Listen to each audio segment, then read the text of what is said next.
История крымско-татарской литературы – малоизвестная страница истории коренного народа Крымского полуострова. Немало имен писателей, поэтов, публицистов мы возвращаем сегодня из глубин, делая их достоянием широкой общественности.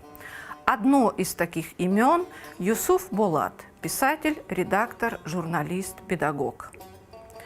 Он родился 16 марта 1909 года в бедной семье, в красивейшем уголке Крыма, в Алуште. Семья его была бедная, где он родился. Там было также 6 детей, его сестра и братья. Отец его, Сейд Мемет, и мама Эмине. Они выращивали виноград на небольшом клочке земли, а также табак. А в зимнее время мой прадедушка Сейд Мемет ездил в горы на своей телеге, собирал там дрова и продавал на базаре, чтобы хоть как-то можно было содержать свою семью. Конечно, было сложно, было трудно. И они вынуждены были маленького Юсуфа, которому было тогда 14 лет, отдать в богатую семью, он там батрачил. После окончания сельской школы в 1924 году юноша поступает в Ялтинский педагогический техникум.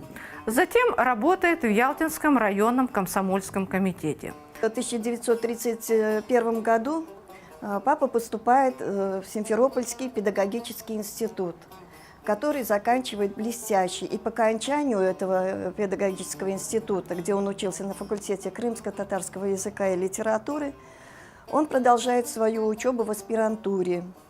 И под руководством профессора Дервицкого изучает греческую и римскую литературу.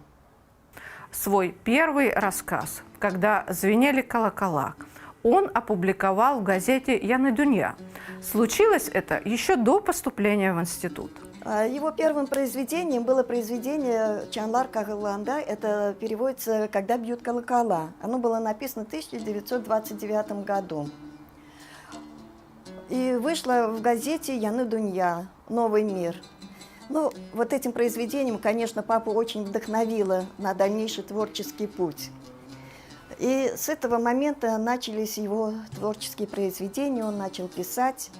А далее он вспоминал, что самые лучшие свои годы он провел в самых красивых уголках Крыма, это Ялта и Алушта. Для него и зимы, и весна, и лето были самыми прекрасными временами года. Как он описывает весну?